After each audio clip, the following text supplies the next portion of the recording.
성경 말씀 여호수아 3장 6절부터 8절 보겠습니다. 여호수아가 또 제사장들에게 일러 가로되 언약궤를 메고 백성 앞서 건너라 하매 곧 언약궤를 메고 백성 앞서 나아가니라. 여호와께서 여호수아에게 이르시되 내가 오늘부터 시작하여 너를 온 이스라엘의 목전에서 크게 하여 내가 모세와 함께 있던 것 같이 너와 함께 있는 것을 그들로 알게 하리라. 너는 언약궤를 맨 제사장들에게 명하여 이르기를 너희가 요단 물가에 이르거든 요단에 들어서라 하라. 네, 여기까지 읽었습니다. 기도드리겠습니다. 하나님 아버지, 오늘 우리들을 이 한자리에 모아주셔서 감사합니다. 지난 한 주간 살아오면서 우리가 하나님 앞에 떳떳하지 못하고 온전치 아니하였을지라도 예수 그리스도로 인하여 우리에게 주신 그 은혜로 우리를 담대하게 하나님 앞에 서게 해 주셨사오니 주의 은총을 힘입어 이 자리에 이렇게 섰습니다.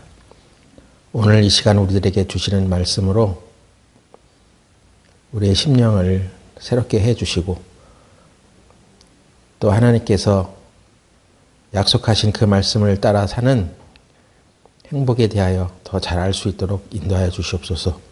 예수님의 이름으로 기도드렸습니다. 아멘. 예, 요즘 여호수아를 계속 살펴보고 있는데요. 오늘은 이스라엘 백성이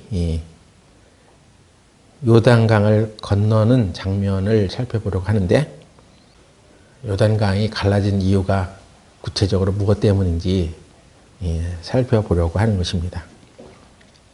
하나님의 말씀을 듣고 여호수아는 제사장들에게 말하기를 언약궤를 메고 백성 앞에서 건너가라 이런 말씀을 하셨습니다. 왜 법궤를 메고 그 요단강을 건너가라고 하셨냐면 일단 그 법궤가 어떤 의미를 갖고 있다는 얘기죠. 법궤의 의미를 알아야 됩니다. 법궤 안에는 세 가지 물건이 들어있어요. 아론의 쌍난 지팡이와 만나와 십계명 돌판, 이 세 가지가 있는데 이 세 가지에 들어있는 사건들을 살펴보게 되면 인간이 얼마나 패역한 존재인지를 인간의 패역과 허물에 대한 것들을 떠올리게 하는 물건이라고 할 수 있습니다. 아론의 쌍난 지팡이는 하나님께서 세워놓으신 권위에 복종치 아니하다가 이스라엘 백성들이 큰 진노를 받은 적이 있습니다. 또 만나는 하늘에서 내려주신 하나님의 양식이었는데 결국은 그 만나를 싫어하다가 또 하나님께 진노를 받죠. 십계명 돌파는 하나님 주신 친히 쓰신 계명인데 이 계명이 사람들에게 이뤘을 때 하나님이 이 죄에 대해서 진노하신다는 것을 깨닫게 해주신 그런 물건입니다. 그래서 이 세 가지 다 인간의 패역함을 그대로 이제 보여주고 있습니다. 그것을 법궤에 담아서 그 법궤의 뚜껑을 만들고 그 뚜껑에 그 짐승의 피를 뿌려서 은혜를 베풀게 했던 그런 것이 바로 법궤의 뚜껑이죠. 그래서 거기에는 그 법궤 뚜껑을 시은소, 은혜를 베푸는 장소, 또 시은좌라고도 이름하였으니 결국 법궤의 의미는 인간의 패역과 죄악을 하나님이 그 은혜로 덮으셨다. 그런 의미가 있습니다. 그것이 법궤의 의미예요. 그러니까 요단강을 건너는 것은 사람의 힘으로 건너는 것이 아니라 이제 하나님의 은혜로 그 요단강도 건너가야 한다는 것을 말하고 있죠.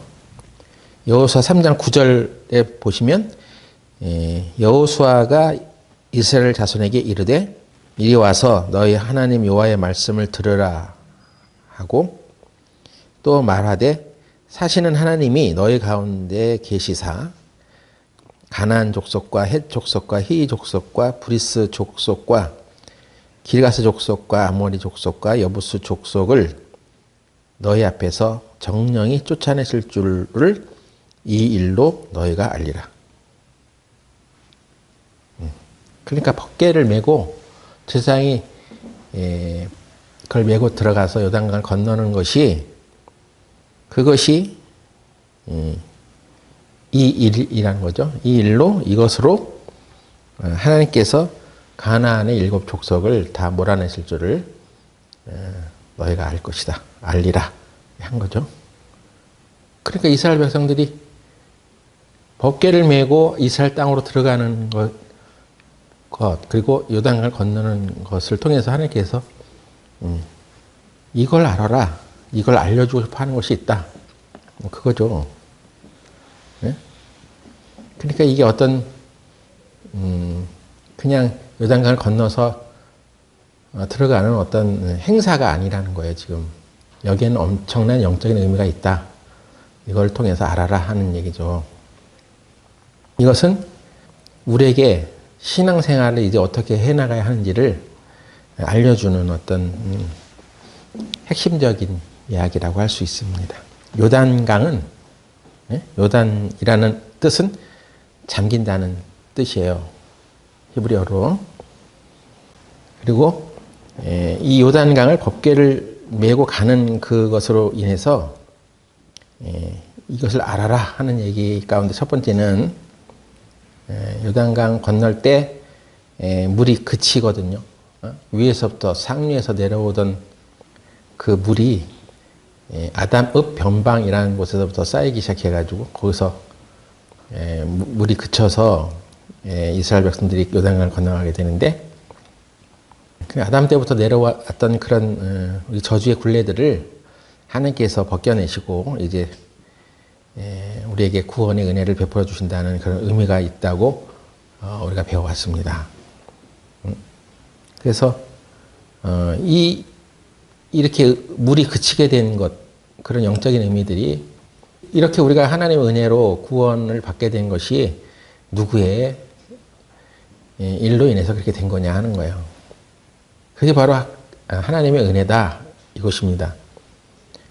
그러니까 요단강이 멈추게 된 진짜 근거는 뭐냐 하는 것입니다. 법궤를 메고 갔기 때문이다. 법궤를 가지고 갔기 때문이다. 또는 제사장이 그 법궤를 메고 첫 발을 내딛었기 때문이다. 그래서 이 문제를 여태까지 내가 어떻게 설교를 했는가를 돌아보니까 조금 잘못된 얘기를 하고 있었지 않았을까 하는 얘기가 생각이 드는 거예요. 주로 그 제사장이 믿음을 가지고 믿음으로 첫 발을 내딛었을 때 요단 강물이 그치게 되었다. 그래서 우리가 하나님의 말씀을 믿음으로 해야 된다. 예, 이제 포인트를 맞추고 있었는데 사실은 그것보다는 더 중요한 이유가 법궤로 인해서 요단 강물이 그치게 된 거라고 할 수 있어요. 인간의 행위나 믿음이 아닌 하나님의 은혜로 오직 그 예수님의 거룩한 보혈의 공로로 우리의 죄가 사해진 거잖아요. 그러니까 물론 우리가 그것을 믿어야 되지만 인간의 믿음 때문에 하나님께서 그 요단물을 그치게 한 것은 아니고 원래 의미 근거는 법궤 때문에 멈춘 거예요. 그래서 하나님께서 여호수아에게 법궤를 메고 제사장들이 법궤를 메고 가라고 이제 말씀해 놓은 것이라고 할 수 있습니다. 우리가 신앙생활을 이제 해 나가는 가운데 우리가 우리 믿음으로 정말 해야 할 일들이 너무 많습니다. 그리고 그 믿음대로 하면 기적이 일어나는 거죠. 근데 그 기적의 근거가 어디서 오는가? 그건 예수님께서 우리에게 베풀어 주신 그 구원의 은혜 때문에 오는 거예요. 그것 때문에 우리가 하나님께 기도하는 것이고, 그렇다면 요단강이 멈춰진 이유, 그게 어떻게 보면 기적이라고 할 수 있고, 이스라엘 사람들이 그 약속의 땅으로 이제 들어가는 첫 관문을 통과하는 자리인데, 우리의 믿음, 우리의 행위, 어떤 것으로 그것이 근거가 돼서 요단강이 멈춰지는 건 아니라는 거예요. 출애굽기 15장 보겠습니다. 출애굽기 15장 13절.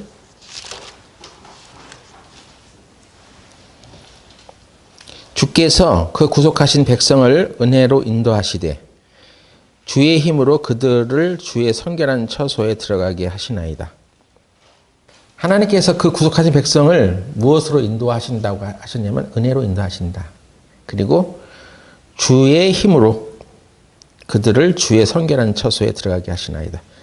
그러니까 하나님께서 그들에게 주시고자 했었던 그 약속의 땅 가나안으로 들어가게 하시는 그것도 주님의 힘으로 들어가게 하신 것이다. 이런 말씀이라고 할 수 있습니다.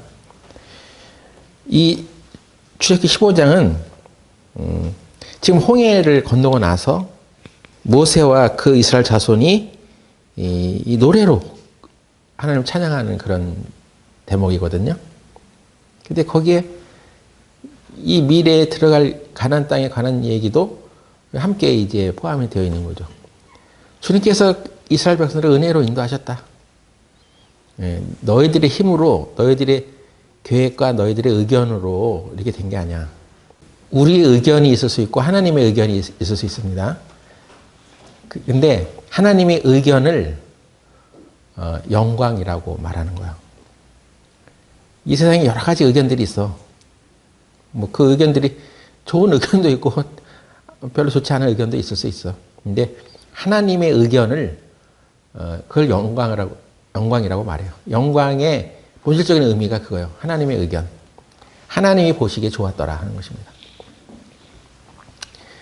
그러니까 내 의견에 아무리 좋은 것이라고 생각이 들어져도 그 하나님은 거기에 대해서 어떤 의견을 갖고 계시냐. 그것이 바로 하나님의 영광이고 그 하나님의 의견을 따라 사는 것이 하나님의 영광을 나타내는 삶이다 하는 거예요. 그래서 주의 힘으로 그들을 주의 선결한 처소에 들어가게 하시나이다. 거기 약속의 땅 가나안 땅으로 들어가는 것이 누구의 힘으로 들어가냐? 그러니까 주님의 힘으로 들어가는 거예요. 이것을 이제 예언해 놓은 거죠. 때문에 이스라엘 백성들의 제사장들이 법궤를 메고 그 믿음으로 첫 발을 내딛었다 할지라도 그게 요단을 멈춰서게 한 게 아니에요. 그 힘의 근원은 법궤에 있었어요. 법궤는 바로 인간의 패역함을 감싸주고 그것을 용서해 주신 하나님의 은혜라는 의미잖아요. 그러니까 그 법궤가 들어가지 않았으면, 먼저 가지 않았으면 요단강을 멈춰지지 않은 것입니다. 흔히 우리가 홍해 바다를 걷는 것은 하나님의 기적의 능력이고 또 요단강을 건너면 우리의 믿음에 입각한 거였다라고 그냥 가볍게 생각할 것이 아닙니다. 그것조차도 그 하나님의 은혜로 들어간 거예요. 요단강이 멈춰서는 것입니다. 요한복음 15장에 보면 너희는 내 안에 거하라 라는 말씀이 있습니다. 그 말은 내 사랑 안에 거하라는 말이죠. 포도나무와 가지의 비유를 통해서 하나님께서는 내 사랑 안에 거하는 것이 어떤 의미인지를 말하려고 했었던 것입니다. 포도가 열매가 맺어지는 것은 나무 때문인가요? 가지 때문인가요? 예수님은 포도나무요. 우리는 그의 가지다. 그래서 가지가 포도나무에 붙어 있으면 이 사람은 열매를 저절로 맺는다고 했습니다. 성령의 9가지 열매들이 구원받은 그리스도인들에게서 나타나지 않는 것은 이 가지가 포도나무에 잘 연결되어 있으면 저절로 맺어지는 것인데 이게 뭔가 안 됐다는 얘기입니다. 가지는 그야말로 포도나무에 잘 붙어 있으면 포도나무 열매가 맺어지는 거죠. 그래서 예수님께서 내 사랑 안에 거하라 하셨던 것은 그 첫 번째 의미가 하나님이 우리를 사랑하셨다는 그 근거에 거하라, 그런 거잖아요. 그렇다면 하나님이 우리를 사랑하신다는 것은 감정으로 느끼는 것이 아니죠. 기분으로 느끼는 게 아니라는 것입니다. 인간의 사랑은 기분으로 느낄 때가 많아요. 기분에 의해서 느껴져. 감정에 의해서 느껴져. 그래서 내 감정을 상하게 하고 내 기분을 상하게 하면 저 사람이 나를 사랑하지 않는가 보다. 이런 느낌이 들어요. 근데 하나님이 우리를 사랑하신다는 것은 내가 그런 기분이 들거나 안 들거나 상관없어요. 내가 그렇게 생각하는 것이지, 내 기분이 그렇다는 것이지, 하나님의 사랑은 하나님의 말씀이에요.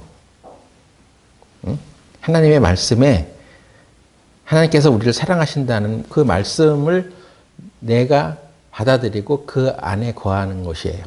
그것이 바로 하나님의 사랑 안에 거하는 거예요. 우리는 신앙생활을 잘 못하게 되거나 어떤 크고 작은 죄를 범하게 되었을 때 하나님께서 이제 나를 더 이상 사랑하지 않는가 보다 하는 그런 자격지심에 빠질 때가 있습니다. 또 하나님의 뜻을 내가 제대로 수행하지 못했다고 생각했을 때 그런 느낌이 들기도 하죠. 그런데 하나님의 사랑 안에 거한다는 것은 내 행위의 어떠함에 근거해서 하나님의 사랑이 달라지는 것이 아니라 하나님께서 나를 사랑하셨다는 그 엄연한 진리, 그 안에서 하나님의 사랑 안에 거하라고 하는 것입니다. 진리가 우리를 자유케 한다고 했잖아요. 감정이 우리를 자유케 하는 것이 아니고 기분이나 또 내가 신앙생활의 어떤 경험이 나를 자유케 하는 것이 아닙니다. 하나님의 말씀으로 약속해 놓은 것들은 안심하고 받아들이라 하는 것입니다. 그래서 그 사랑 안에 거한다는 것은 바로 인간의 사랑 안에서 해석할 문제가 아니라 하나님이 그렇게 우리를 사랑하신다는 진리, 그 안에서 해석을 해야 된다는 것입니다. 그게 바로 내 안에 거하는 것이 무엇인지를 깨달은 사람이요. 여러분은 어떤 형편에 놓아지든 간에 하나님께서 나를 사랑한다는 그런 확신 안에 살아가냐는 것이죠. 인간의 편에서 그걸 해석하려고 하지 말고 하나님 편에서 그 말씀을 어떤 의도로 사용했는지를 아는 거, 이것이 바로 영적인 깨달음이에요. 그렇게 안 하고 내 생각대로 이 말씀을 해석하려다 보니까 알아지지 않잖아요. 여러분이 성경을 이렇게 그냥 내 생각대로 읽으면 아무것도 안 깨달아집니다. 그래서 성경을 읽고 깨닫기를 원하는 사람이라면 반드시 기도를 하고 성경을 봐야 되는 거예요. 하나님, 내 생각으로 생각지도 못하는 것들이 영적인 영역 안에 있는 것을 발견하고 내 귀로도 눈으로도 파악할 수 없는 것들을 깨달으려면 하나님께서 내 눈을 열어서 주의 법에 기이한 것을 보게 하소서. 이렇게 해야지 깨달아지는 거예요. 내 생각을 탁 접어놓고 내 의견을 딱 뒤로 하고 하나님의 의견을 받아들이는 거예요. 그리고 사랑 안에 거하라는 두 번째 의미는 여전히 하나님의 사랑을 힘입어서 그 아래서 행하라는 것입니다. 예수님께서 우리들에게 그냥 사랑하라. 무조건 네가 사랑해. 이렇게 하는 것이 아니라 내가 너희를 사랑한 것 같이 너희도 서로 사랑하라. 그래서 예수님께서 우리에게 어떤 것을 먼저 베풀어 주셨는지를 상기시키고 그거대로 사랑하라는 거예요. 그렇다면 사랑을 해야 하는 우리 주체된 내 자신이 하나님의 사랑을 충분하게 받지 못하면 그런 사랑을 할 수 없다는 얘기가 되는 거예요. 그러니까 사랑을 해라 라고 하나님께서 먼저 우리에게 말씀하는 것이 아니라 하나님의 사랑을 받으라 이것입니다. 너는 내 말 안에 거하라. 내 안에 거하라. 사랑 안에 거하라 하는 얘기는 먼저 하나님의 사랑을 받아. 그 받아서 어느 정도로 받으냐면 그게 넘치도록 받아. 그래서 그 넘쳐 흘러나가는 그 사랑이 전달되도록 해. 이런 의미라고 할 수 있어요. 근데 우리가 기분이 좋고 감정이 좋아지고 내 뜻이 좋다고 여겨지면 사랑을 하고, 응? 그렇지 않으면 사랑을 닫고 그러잖아요. 인간의 사랑의 힘으로, 그 육신의 힘으로 사랑을 하는 것이 사랑 안에 거하는 것이 아닙니다. 응? 그러니까 엄밀히 말하면 하나님의 사랑이 나에게 들어와서 이게 흘러넘쳐서 이게 나가는 것이지, 응? 내가 사랑하는 건 아니란 말이에요. 여러분은 자기 힘으로 누군가를 얼마나 사랑할 수 있겠어요? 좀 기분이 좋고 감정이 좋고 그러면 사랑하다가도 자기한테 필요가 없어지면 그냥 냉정하게 돌아서잖아요. 응? 여러분은 어느 정도까지 친구를 사랑할 수 있겠습니까? 송대관이라는 가수가 자기 아내가 뭐 돈을 잘못 굴려가지고 수십억 대의 빚을 지게 됐는데 그때 긴급하게 10억이라는 돈이 마련되어야만 했었대요. 그래서 그 연예인 중에 김성환이라는 연예인이 있어. 그 친구한테 가가지고 10억을 빌려달라고 했답니다. 여러분은 주위 친구에 누구한테 10억 빌려달라고 말할 사람 있어요? 그게 또 말이 나와요? 예? 그냥 1, 200만 원도 아니고 1000만 원도 아니고 10억을 빌려달라고 할 사람이 있냐고. 그 말하기도 힘든 것인데 그 얘기를 들은 김성환이라는 사람이 10억을 아무 조건 없이 빌려줬답니다. 지금 그 두 사람에게 있어서는 아주 친구 관계가 아주 굉장히 형성돼 있어. 그리고 하는 얘기가 돈이라는 것이 우리의 우정과 그 중에 김성환이 좀 나이가 적고 송대관 씨가 좀 나이가 더 많아. 그러니까 형하고 나와의 이 사랑을 연결해주고 또 도와주는 그런 도구가 될 수 있어야 되는 것이지 그 돈 때문에 틀어지거나 이렇게 하지는 않아야 된다. 그러니까 돈이 둘의 사랑을 더 해주는 어떤 도구가 될지언정 돈 때문에 서로의 관계를 흐리게 하는 일들이 벌어져서는 안 된다. 그런 생각을 갖고 있기 때문에 그렇게 했다는 것입니다. 예? 여러분은 그렇게 할 수 있겠어요? 여러분 주위에 누군가 형제 자매가 나 10억만 빌려줘. 아주 급해. 했을 때 그걸 선뜻 내주겠냐고요. 그 사람은 돈이 있으니까 그렇지. 나는 그런 10억은 없어. 그렇게 생각할 것이 아니라니까요. 그러면 네가 가지고 있는 것으로 도울 수 있겠냐 하는 것입니다. 그 사람들이 또 구원을 받았을까? 이런 생각도 해보게 되죠. 받았는지 안 받았는지 나도 잘 모르겠어요. 그런데 그들의 관계에 있어서 돈은 그 둘의 우정과 사랑을 이어주는 역할을 하기 위해서 필요한 것이었지 그것이 없어졌다고 해서 또 그것을 못해줬다고 해서 서로 원망하는 그런 사이가 되지는 않고 있었습니다. 하나님의 사랑 안에 거하라는 것은 그 하나님의 사랑이 나에게 들어왔는데 이게 흘러넘쳐. 그래서 그게 넘치다 보니까 이게 나눠줄 수밖에 없는 그런 사이가 되는 거예요. 예수님께서 우리를 사랑하신 것 같이 너희도 서로 사랑하라는 그것이 내가 사랑하는 그 힘이 어디서 왔습니까? 내가 좀 행실 좀 잘하고 떳떳해서 그래서 내가 좀 그런 능력이 있어서 사랑을 베푼 것입니까? 아니면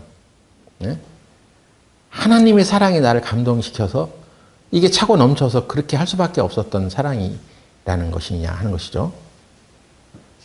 하나님의 사랑으로 충만해지지 않으면 그런 사랑을 우리가 해나갈 수 없을 것입니다. 그래서 내 사랑 안에 거하라는 얘기는 성령으로 충만해져. 하나님 사랑으로 충만해져야 돼. 그래야 남도 사랑할 수 있어. 예? 여러분 용돈 있으면 교회 형제 자매들한테 밥 한 끼 살 수 있어요? 예? 왜 못 삽니까? 이거 아까운 생각이 들잖아요. 일단 그 아까운 생각이 왜 들었겠어요? 하나님의 사랑이 우리를 감동시켜서 아까워하는 마음이 들었겠습니까? 예? 인색한 마음이 왜 들어왔겠어요? 그것은 하나님부터 온 것이 아닙니다.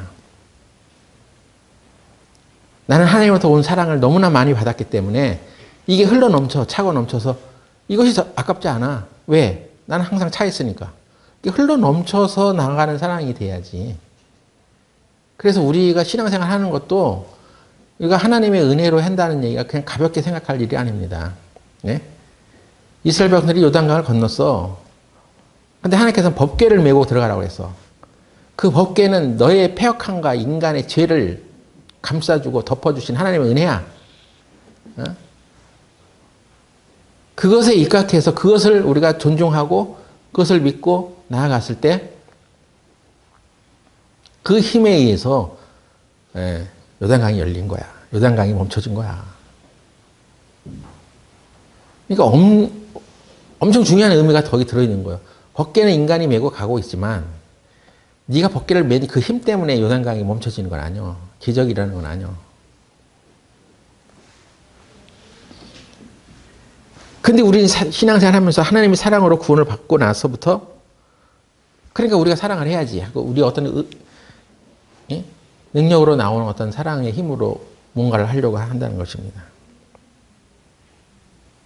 사랑하는 관계가 되면 그 사랑하는 사람의 말이 들린다는 거예요. 여러분 사랑하는 마음이 없으면 그 사람 얘기도 듣고 싶지 않죠. 눈도 안 맞추고 싶죠. 뭐라는 얘기야 하면서 안 들어버려. 주파수를 딱 닫아. 라디오 틀듯이 딴 데로 돌려버려. 그래서 하나님의 말씀을 들어도 못 들어요. 안 들립니다. 근데 사랑하는 사람은 얘기를 듣고 싶지 않아도 들려. 밤에 어린 아이를 육아하는 키우는 그 어머니가 밤중에 남편은 못 들어도 아기 울음소리를 듣고 확 깨어나서 그 아기의 필요한 것들을 채워주고 그러잖아요.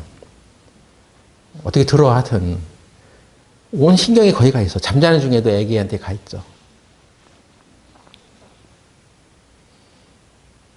우리가 서로 사랑하는 관계가 되면 사랑하는 사람의 말이 들립니다. 여러분이 하나님의 말씀을 듣고도 그 하나님의 말씀을 못 듣고 있다면 하나님 사랑하지 않는가 봐요. 여러분 하나님의 말씀 읽으면서 하나님의 소리를 들으세요.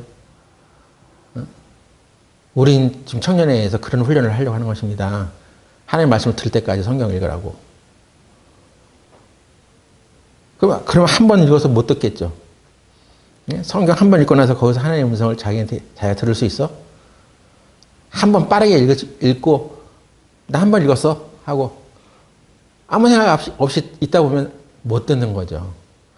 그런 어떤 제한된 시간 내에 우리가 하나님 말씀을 읽고 하나님 말씀을 통해서 하나님 나에게 무슨 말씀을 하시는지 좀 깨닫고 서로 교제하자 할 때 그냥 한 번 읽고 그냥 말아버리는 사람은 그걸 알겠어요? 하나님 뭐라고 말씀하시는지를.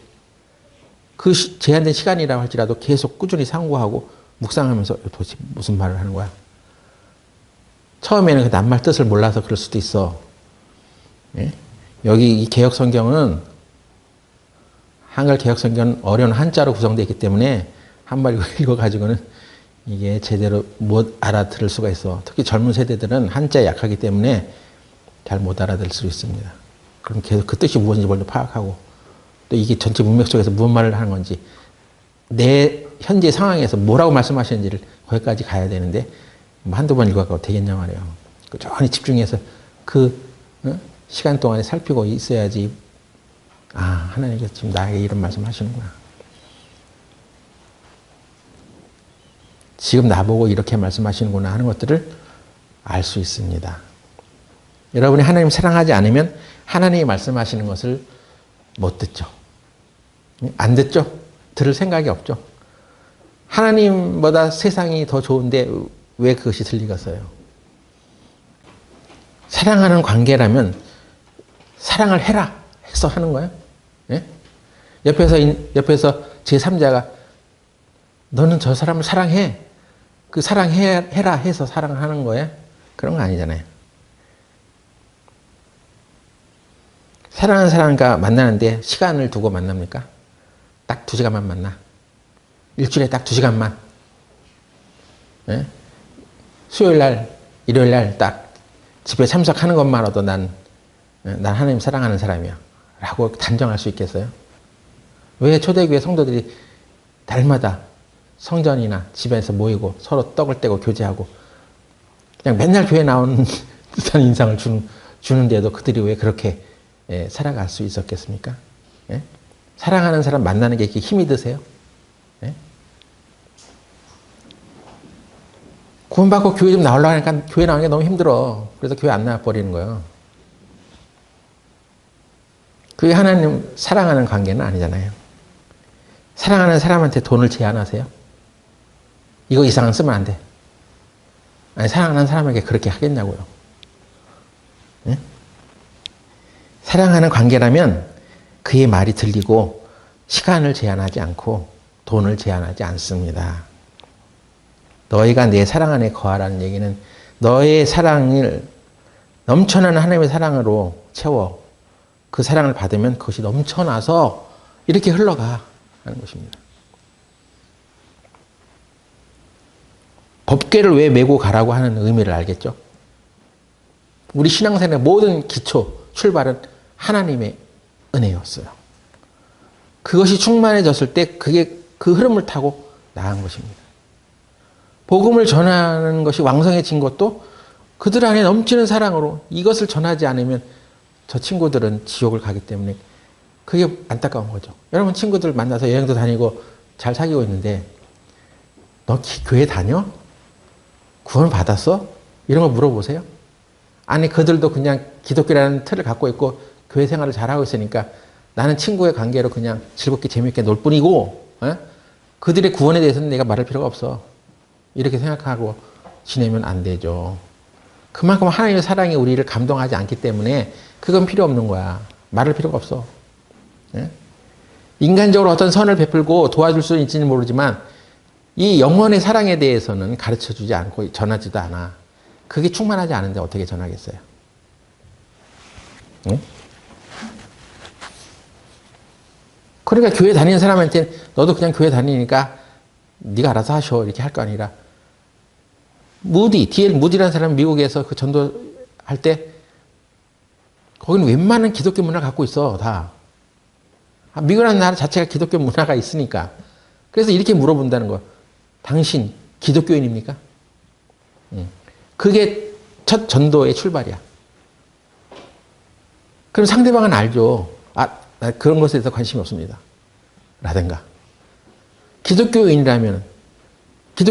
그러면 당신은 하나님의 구원을 받았습니까? 이게 그 대화의 시작이요.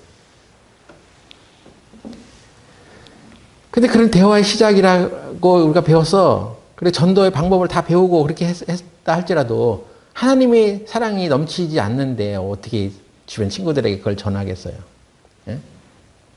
전도는 하나님의 사랑이 내 안에 넘쳐나서 흘러나가야지 이게 제대로 되는 것입니다. 예? 그래서 우리는 하나님의 사랑 안에 거하라고 하는 예수님의 말씀이 무엇인지를 잘 알아야 되죠. 그래서 하나님께서 이스라엘 백성들에게 법궤를 메고 요단강을 건너는 것을 통해서 하나님이 네가 약속의 땅, 하나님께서 약속하신 그 땅으로 들어가게 되는 것을 알게 되리라. 이걸 내게 여기 알려줄게. 가나안 땅은 천국이 아니야. 이제 네 믿음으로 그것을 확보해 가야 할 땅이야. 하나님이 약속해 주신 것들을 하나하나씩 다 찾아가는 땅이야. 하나님께서 이제 우리에게 주신 그 권리를 마귀한테 빼앗겼었는데 다시 예수님을 찾아왔던 그 권리, 그걸 우리들이 하나씩 누려가는 거야. 거기에 믿음이 필요하죠. 근데 그 믿음이 왜 필요해? 하나님의 은혜가 있기 때문에 믿음이 필요한 거예요. 그냥 네 힘으로 가는 거라면 무슨 믿음이 왜 필요해? 그리고 요단강을 건너는 이스라엘 백성들을 통해서 하나님께서 알려주시려고 했던 것이 두 번째가 요단강도 마르게 하셨단 말이에요. 예, 마른 땅도 만들어 주셨습니다. 이게 무슨 의미냐? 출애굽기 14장 21절 보세요. 거기 찾았습니까? 출애굽기 14장 21절에 모세가 바다 위로 손을 내어민데 여호와께서 큰 동풍으로 밤새도록 바닷물을 물러가게 하시니 물이 갈라져 바다가 마른 땅이 된지라. 출애굽을 할 때도 홍해 바다를 건널 때에도 하나님께서 그 홍해 바다를 밤새도록 동풍이 불게 해서 동쪽에서 불어오는 바람이죠. 사막에서 불어오는 바람이기 때문에 아주 온도가 좀 뜨거운 바람이라고 합니다. 그래서 반대편으로부터 쫙 불어오는 바람으로 물이 갈라졌죠. 물이 갈라졌을 뿐 아니라 바다가 마른 땅이 된지라 그랬습니다. 아니 바다가 갈라졌다 하더라도 당장은 거기 진흙탕이고 뻘받치고 막 푹 빠지고 발이, 그래서 애기들도 있고 어린애들도 있고 노인도 있고 그랬는데 건너가기 참 힘들지 않겠어요? 젊은 사람들은 힘이 있어서 푹 빠지는 땅에서도 걸음을 제대로 걸을 수 있다지만 이동하기 참 힘들잖아요. 근데 하나님께서 그 홍해 바다의 길도, 바닷길도 마르게 했단 말이에요. 마른 땅. 이거는 전혀 생각하지 못했던 길이죠. 아무리 물이 갈라져 벽을 이루고 섰다 할지라도 땅은 그냥 뭐 축축하게 진흙탕 물로 뭐 뻘밭이 될 수도 있고 뭐 그런 거잖아요. 그래서 선뜻 그 길을 가기 쉽지 않잖아요. 근데 하나님께서 땅도 마르게 해주셨어. 그러니까 하나님의 은혜로 가는 그 길에는 하나님께서 그들이 그 강을 건널 수 있도록 그 물이 이렇게 벽을 서게 하는 것뿐만 아니라 갈 수 있도록 길도 마련해 주시는 거죠. 그래서 하나님이 인도하시는 그 길은 평안한 거예요. 뭔가 안 되는 것들을 그냥 어거지로 해나가려고 하면 평안이 깨지죠. 뭔가 평안이 이루어지지 않고 불안하고 뭔가 하나님의 정의가 서 있지 않는 그 길은 평강이 없습니다. 근데 하나님께서 하나님 하시는 그 길은 평안이 따라오는 거예요. 그리고 반드시 돼. 출애굽할 때 홍해 바다를 건널 때도 그렇게 했어. 근데 요단강 건널 때도 그런 일이 벌어졌던 거예요. 여호수아 3장 17절 보겠습니다. 여호와의 언약궤를 맨 제사장들은 요단 가운데 마른 땅에 굳게 섰고 온 이스라엘 백성은 마른 땅으로 행하여 요단을 건너니라. 여기 마른 땅이라고 분명히 되어 있죠. 요단강 건널 때도 그랬단 말이에요. 마른 땅도 하나님께서 만들어 주신 것입니다.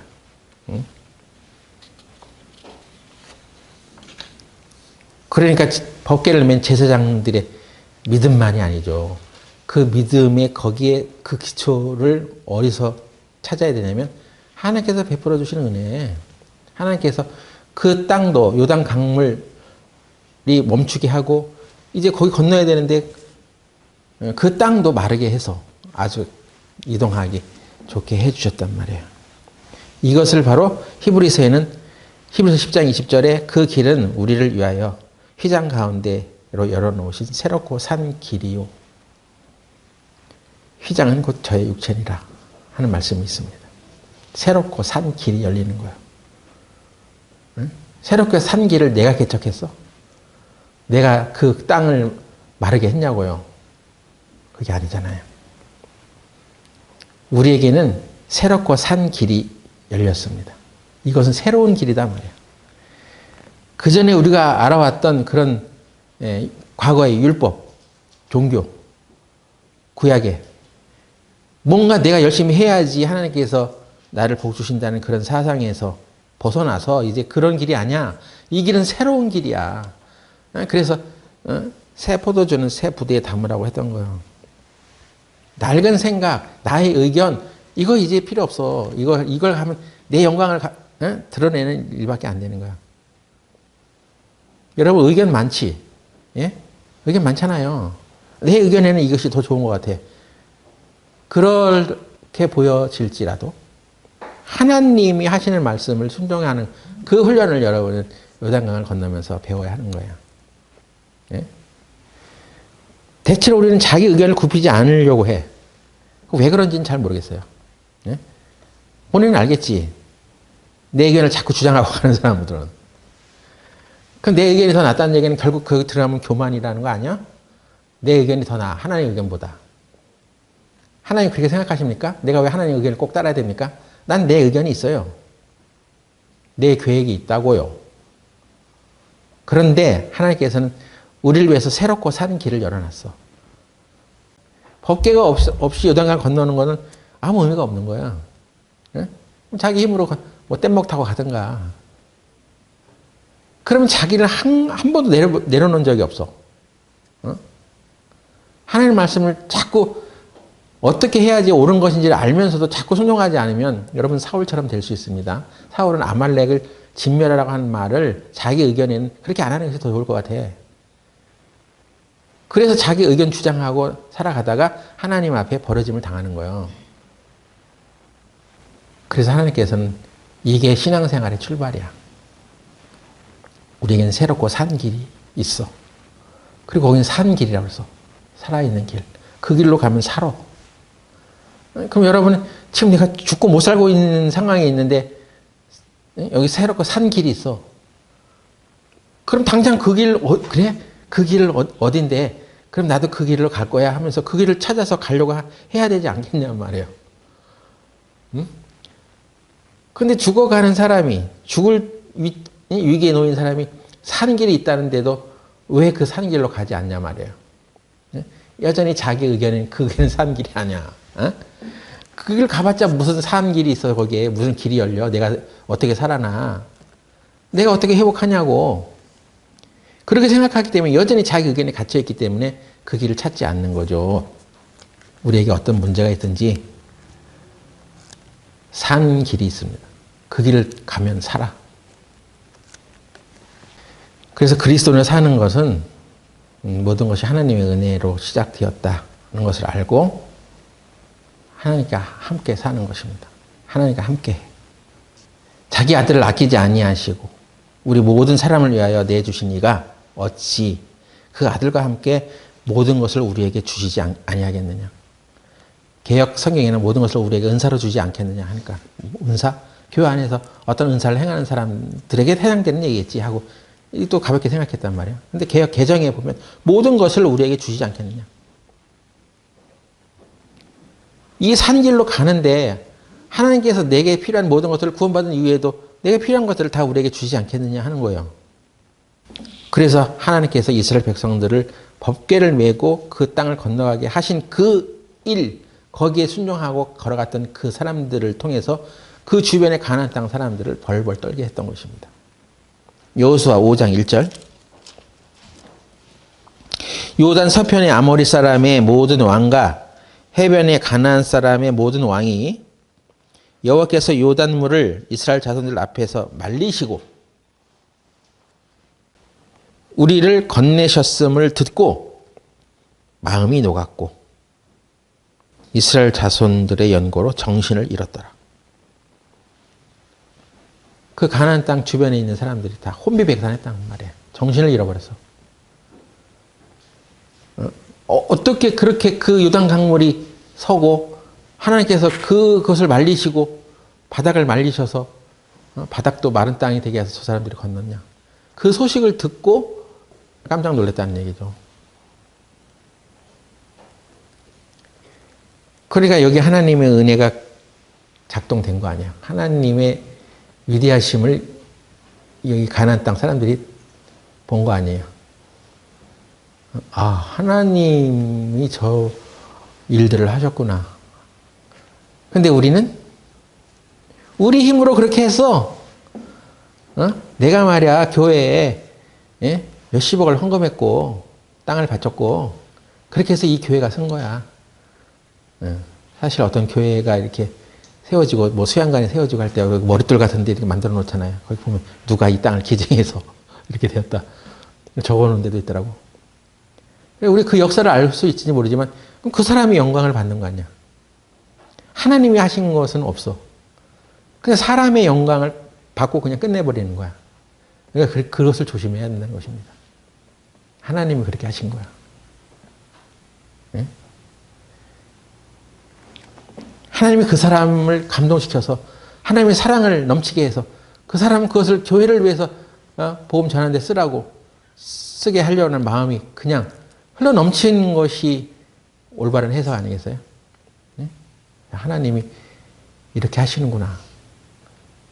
거기 쓰임받는 사람도 참 훌륭한 사람이지만 그 사람을 그렇게 하게 한 것은 하나님의 사랑 아니겠느냐? 이것입니다. 응? 그래서 그 가나안 땅으로 들어가는 그 첫 관문을 통과한 이스라엘 사람들에게 하나님께서 그때 이제 가서 막 전투를 해서 막 그 땅을 얻어가야 되는데 그때 하나님께서 이렇게 말씀하십니다. 5장 2절, 여호수아 5장 2절에 그때 여호와께서 여호수아에게 이르시되 너는 부싯돌로 칼을 만들어 이스라엘 자손들에게 다시 할례를 행하라 하시며. 예? 아니 지금 가나안 땅으로 들어와서 첫 발을 딱 내딛었는데 아니 그 순간에 또 할례를 행하라고 하네. 할례를 행한다는 것은 전쟁을 하기 전에 할례를 해라는 것은 이건 치명타죠. 예?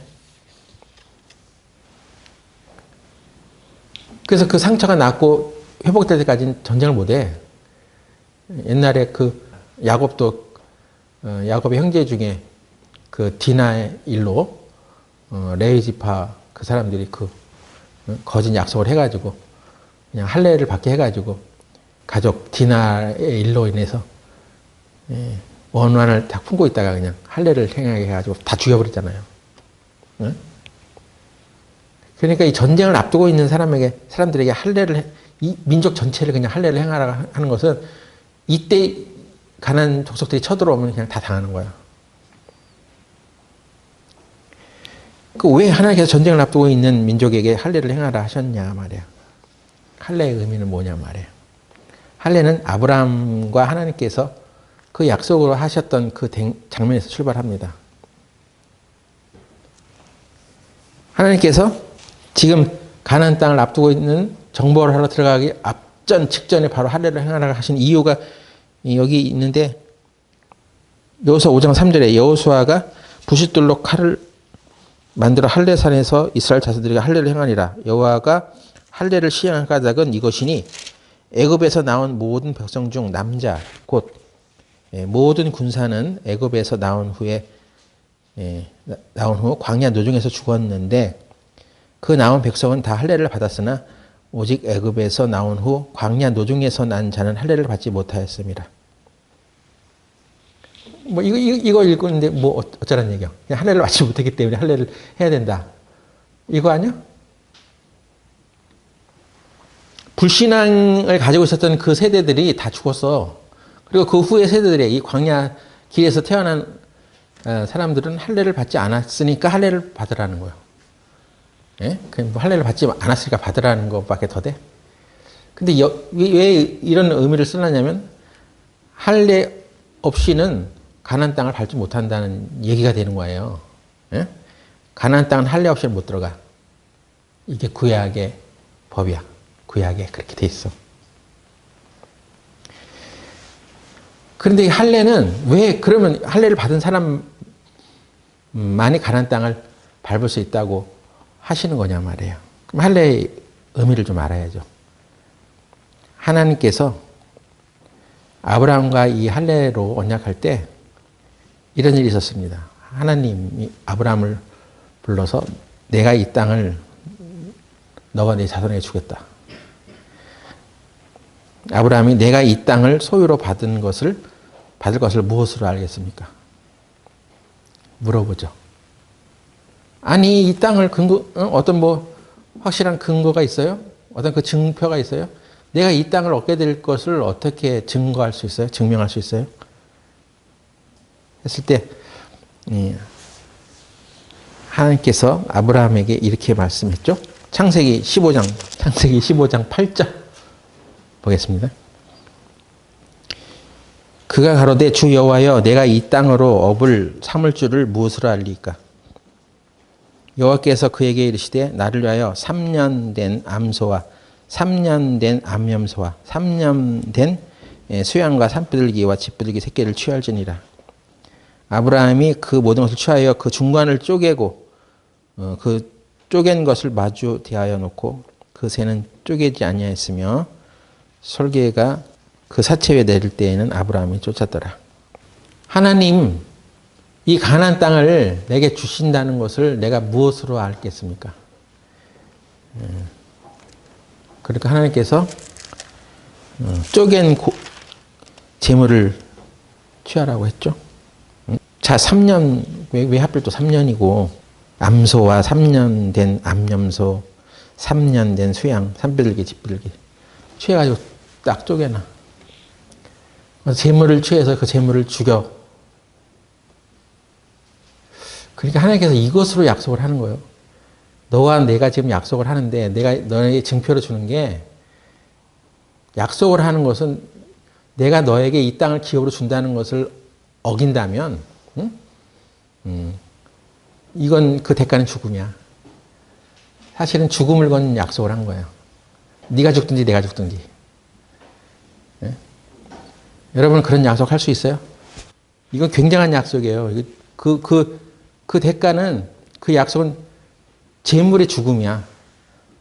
네가 죽든가 내가 죽든가 하나님께서 지금 이렇게 말씀하시는 거예요. 그 굉장한 약속을 받은 거야, 아브라함이 처음엔. 그런데 10년이 지나도 자식이 안 생겨. 그러니까 아브라함이 꾀를 내죠. 여기에 이제 인간의 열심과 계획이, 인간의 의견이 들어갑니다. 하나님께서 그렇게 약속해 주셨으면 이건 죽음을 건 약속이야. 내가 너에게 땅을 안 주면, 그 가나안 땅을 안 주면 내가 죽는 거고, 네가 이 약속을 어기면 너가 죽어야 돼. 그런데 상식적인 어떤 면에서 볼 때 이게 틀어지기 시작하는 거예요. 한 10년 지나니까. 그래도 아브라함 나름대로 그래도 많이 버티긴 버텼어. 그게 아브라함의 한계였지만, 아브라함이 생각하기에 자기가 합리적인 인내의 한계에 부딪힌 거야. 이 정도, 예? 기다렸으면 하나님께서 해주셔야 되는 거 아니요? 10년이 지나도 자식이 안 생기는 건 하나님께서 그럴 능력이 없으신 거 아니요? 여러 가지 생각이 들겠죠. 그래서 자기가 계획해가지고 하갈이라는 여인을 취해서 자식을 낳았어. 그래서 그의 나이 86세에 이스마엘을 낳았습니다. 그리고 나서 하나님께서 더 이상 아브라함하고 어떤 교제를 나누지 않았어요. 13년이라는 세월이 흘렀습니다. 그래서 이스마엘이라는 그 아기도 한 13살이 갔죠. 근데 13년이 흐른 뒤에 이제 하나님께서 다시 나타나십니다. 아브라함에게. 그리고 뭐를 얘기하냐면 창세기 17장 10절 너희 중 남자는 다 할례를 받으라. 이것이 나와 너희와 너희 후손 사이에 지킬 내 언약이니라. 너희는 양피를 베어라. 이것이 나와 너희 사이에 언약의 표징이니라. 그러니까 13년 만에 나타나셔서 하나님께서 첫 마디가 너와 내 후손들 다 할례를 받아. 이것입니다. 할례를 받는다는 얘기는 아브라함의 죽음을 말해요. 그 후손들의 죽음. 그 약속을 어긴 대가, 그 약속을 너는 어겼잖아. 내가 너에게 죽음을 건, 생명을 건 약속을 했는데, 너 10년 지났다고 네 멋대로 했잖아. 그래서 아브라함이 그 상황에서는 사실은 죽었어야 하는 거예요. 근데 하나님께서 그 3년 된 재물을 쪼개고 그 약속을 삼았을 때 그건 바로 아브라함이 그 약속을 지킬 수 없다는 것을 아신 거 아니에요. 그래서 예수님을 통해서 그 약속을 이루시는 거 아니에요. 그래서 하나님이 죄에 있는 사람의 몸으로 와서 대신 죽으시는 것입니다. 그 약속을 이루기 위해서. 그러니까 이게 하나님의 은혜죠. 할례를 받는다는 것은 내가 이제 하나님 안에서 죽었습니다. 이런 의미예요. 그 언약의 표징이에요. 그 언약의 표징? 내가 그때 하나님과 그렇게 약속했을 때 그 약속에 위배되면 죽음이라고 하는 것을 나는 걸고 약속을 받은 것입니다. 근데 그때 내가 10년 후에, 10년이 지나고 나서 내 믿음이 약해져가지고 그거 지킬 수 없었어요. 사실 하나님 앞에는 아브라함은 죽은 목숨이죠. 가나안 땅을 정복하기 앞서서 하나님께서 이스라엘 사람들에게 다시 다 그 백성들에게 할례를 행할 것을 말하는 것은 그 전쟁의 승패는 하나님께 있어. 니네들이 무슨 전쟁 준비를 잘하고 무기를 잘 갖추고 뭐 능력을 키우고 합숙훈련 하면서 뭐 했다고 해서 그 전쟁에 승리하는 게 아니야. 너희들이 하나님 앞에서 죽은 목숨이고 이제 나는 온전히 이제 하나님 앞에 순종합니다 하는 것을 마음에 두지 않고서는 그 전쟁에서 이길 수 없어. 네 눈에는 지금 다급해 보여도 이 상황을 이겨낼 수 있고 건져낼 수 있는 구원자는 바로 하나님이야. 이 땅은 그리스도의 통치에 순종해야만 하는 땅이야. 약속으로 받은 땅이야. 약속 때문에 받은 땅이야. 이걸 알려준 거죠. 아브라함이 뭘 잘못, 신앙생활을 잘해가지고 약속을 받는 게 아니잖아요. 아브라함은 약속을 지킬 수 있는 힘이 없어. 근데 하나님께서 대신 그 재물을 쪼개가지고 훗날 예수님께서 우리 약속을 이루신다는 것을 나타내시면서 하나님의 은혜로 네가 이 약속을 받는 거야. 어쨌건 하나님과 아브라함은 죽음을 내건 약속을 한 거예요.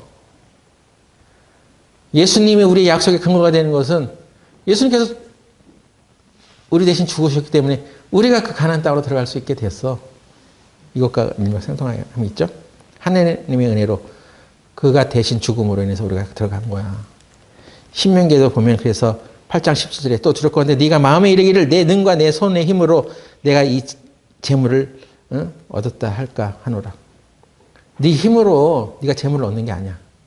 하나님께서 너희들을 애굽에서 불러내서 그 약속의 땅으로 들어가게 할 때 그 앞서서 신명기 두 번째 계명이에요. 신명 새로운 계명 두 번째 계명 이스라엘 백성들 앞에서 훈계하기를 네 능과 네 손으로 이 재물을 얻었다 할까 하노라. 하나님께서 너희에게 재물 얻은 등을 주신 거야. 넌 마음을 교만하게 하지 마. 이것입니다. 너 하나님의 은혜로 다 사는 것이지 네가 네 힘으로 그렇게 하는 게 아니야. 이것을 말해주고 있습니다. 그러니까 가나안 들어가기 앞서서 바로 그 전쟁 직전에 이스라엘 사람들로 할례를 받게 한 것이 약속의 자녀로 살아가라. 내가 약속을 지킬 수 없었는데 하나님께서 그 약속을 대신 예수님을 통해서 지키게 해주신 거야. 하나님께서 한 번 약속을 했기 때문에 우리가 그 약속을 받는 거죠. 그래서 자기 의견과 자기 계획의 아들 이스마엘이 아닌 이삭, 하나님이 약속하신 그 아들이 옴으로 인해서 하나님의 약속이 이어지는 것입니다. 그러니까 우리는 이제 신앙생활을 자기 의견으로 할 것이냐, 약속의 아들을 힘입어서 살아갈 것이냐, 이 두 갈래 길이 있죠. 여러분 구원받고 나서 지금까지 자기 의견으로 살아왔으면 빨리 이것을 할례를 받아. 육의 할례가 아닌 마음으로 할례를 받으라고. 약속의 아들을 기다리고 그 힘에 의해서 살아가. 이제 신앙생활 내 힘으로 사느냐 하나님의 힘으로 사느냐 그 둘 중에 하나라니까요. 우리는 매 순간마다 하나님의 은혜로 살아가야 하는 존재들입니다. 인간의 사랑, 우리의 사랑은 극히 제한적이야. 그리고 육신적이야. 변해. 사람이 많은 교회를 다니느냐 아니냐가 중요한 게 아니야. 교회에 사람이 많냐 적으냐가 중요한 게 아니라고요. 그 교회가 그리스도 은혜로 사느냐 아니냐가 중요한 것입니다. 그리스도 은혜로 사는 사람들을 통해서 하나님은 주변 사람들을 그냥 정신을 잃게 만들고 기적을 행하시고 요단강 마르게 하고 가는 곳곳마다 승리하게 하신 길이 열렸습니다. 그래서 요단강이 갈라진 근본적인 이유가 뭐냐? 하나님의 은혜로입니다. 하나님의 은혜, 인간의 패역함을 감싸주고 대신 그 피 흘림으로 인해서 죄를 사해 주신 그 하나님의 은혜로 모든 기적이 시작되었어요. 우리는 구원받을 때만 하나님의 은혜로 구원받았다고 하고 신앙생활은 그냥 자기 힘으로 하려고 하는 사람들이 돼서는 안 됩니다. 마른 땅도 하나님께서 예배해 주신 것이고 우리가 갈 수 있도록 편하게 바람을 불어서 땅도 마르게 하시고 새롭고 산 길을 우리들에게 주셨잖아요. 하나님께서 나를 좀 더 다른 사람들보다 더 풍요롭게 하신 것이 그냥 너 잘 먹고 잘 살아 하려고 주신 것이 아니에요. 넌 이웃을 사랑해. 근데 그 사랑할 이웃이 있어야지. 그럼 신앙생활을 뭐 어떻게 하는 것입니까? 이스라엘은 공동체에 묶여서 그 공동체 안에서 서로 사랑하고 살아가는 거예요. 그냥 하나님 말씀 설교만 듣는다고 해서 여러분 신앙생활 잘하는 게 아니요. 뭐 내가 사랑할 이웃이 있어야지.